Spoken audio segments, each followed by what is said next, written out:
When you think of a corporate cyber attack, you probably picture a brilliant line of malware bypassing a multi-million-dollar firewall. But the truth is much simpler and a lot more terrifying. The easiest way to break into a highly restricted corporate server room isn't through an internet exploit. It's through the front lobby. This is the hidden world of social engineering, or, as security expert Christopher Hadnagy calls it, the science of human hacking. Today, we're breaking down his definitive book on how professional human testers manipulate the natural psychology of the brain to bypass physical security, steal secure credit cards, and gain root access to network. Let's start with a real case study from the book that proves just how vulnerable we all are. Hadnagy and his technical editor, Michelle, were once hired to break into a locked, highly restricted mailroom inside a massive corporate healthcare headquarters. They didn't bring lockpicks. They didn't bring hacking software. Instead, they dressed in matching uniforms, created a fake company called Big Blue Pest Control, and walked right through the front doors. They carried custom spray bottles filled with blue Gatorade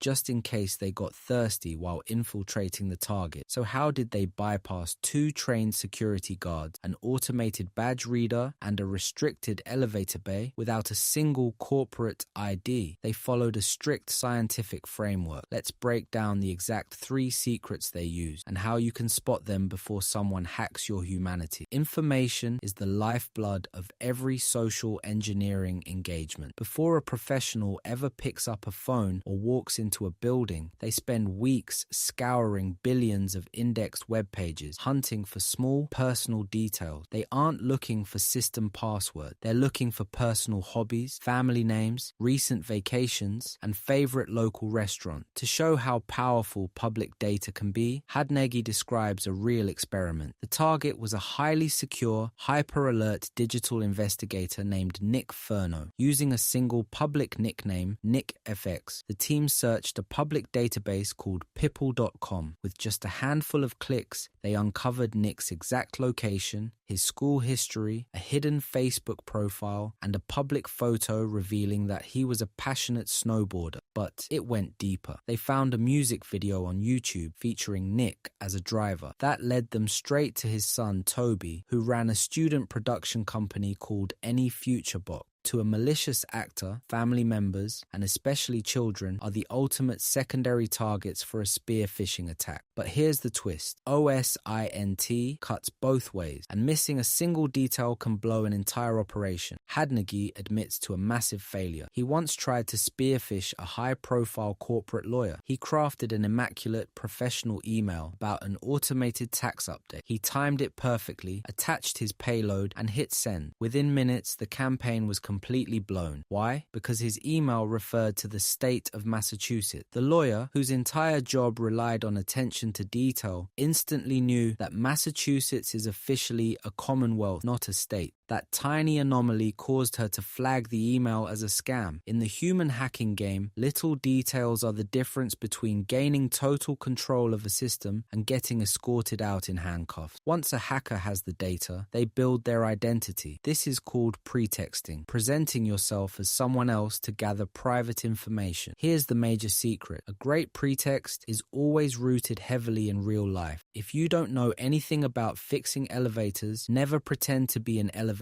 mechanic. A single technical question will destroy your cover story. Whenever a stranger approaches you in public, your brain automatically snaps out of its relaxed daydream state called alpha mode and enters an alert state called beta mode. Your subconscious immediately demands answers to 4 simple questions. 1. Who are you? 2. What do you want? 3. Are you a threat?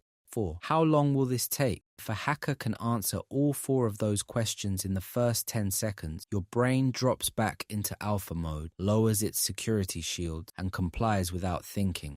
When Hadnagy and Michelle walked past the guards, they were immediately stopped. The guard asked who they were and why they were there. Hadnagy quickly glanced down, caught the guard's name badge, and said, "Well, Andrew, we were asked to come give a proposal for an emergency spider spraying." By using the guard's name, dressing the part, and establishing a clear, time-sensitive task, they answered all 4 psychological questions instantly. Even though the desk clerk told them they weren't on the official visitor list, they didn't push. They walked back outside, spotted a group of employees heading to a side door, and tailgated right in behind them. Once inside, they stepped into an elevator with a senior employee. Michelle used a simple conversational trick, complaining to Hadnagy about how hungry she was. The employee smiled, felt bad for them, and pulled out her restricted corporate badge. She swiped the reader and sent the pest control team straight to the secure mailroom floor. The human brain naturally defaults to being helpful when a request seems ordinary and fits the context of daily life. The third secret is the ultimate key to human manipulation: the brain cocktail. Behavioral science shows that when a person feels validated or feels like someone has extended trust to them, the brain releases a powerful cocktail of dopamine and oxytocin. Oxytocin is the biological bonding molecule that makes us feel safe around someone. Dopamine acts as our internal reward system. To trigger this cocktail on demand, professionals use a profiling framework called the DISC model. It sorts human communication into 4 styles: dominant, influencing, steady, and conscientious. If a hacker reads you as a dominant communicator, they know you want brief, factual, results-oriented options. If you're a conscientious communicator, you demand data, logic, rules, and systematic reliability. If you're an influencer, you love enthusiastic, friendly, high-spirited back and forth where you get to do most of the talking. Hadnagy illustrates the power of matching communication styles with a personal story from his first book signing. A young man approached him and spoke passionately for a solid minute about how Hadnagy's work had completely changed his life and launched his career.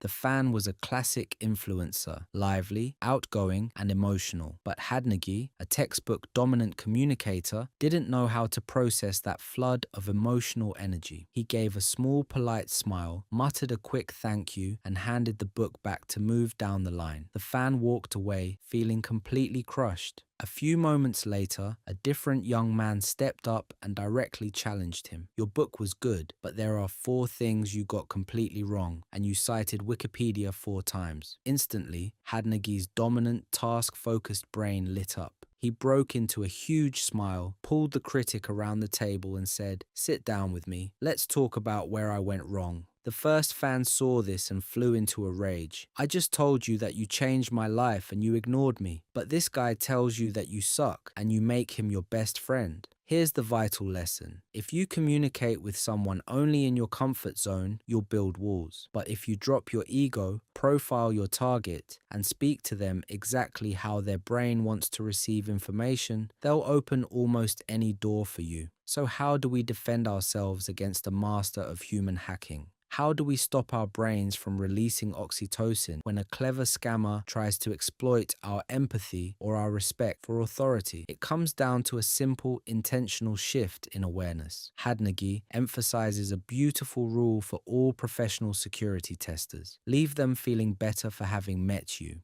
Real social engineering isn't about cruelty, it's about understanding human architecture. The next time a stranger approaches with an urgent request, an automated email link, or a text warning you about a compromised card, don't act on immediate emotion. That emotional trigger is exactly what the hacker wants. It keeps you in mindless alpha mode, so pause.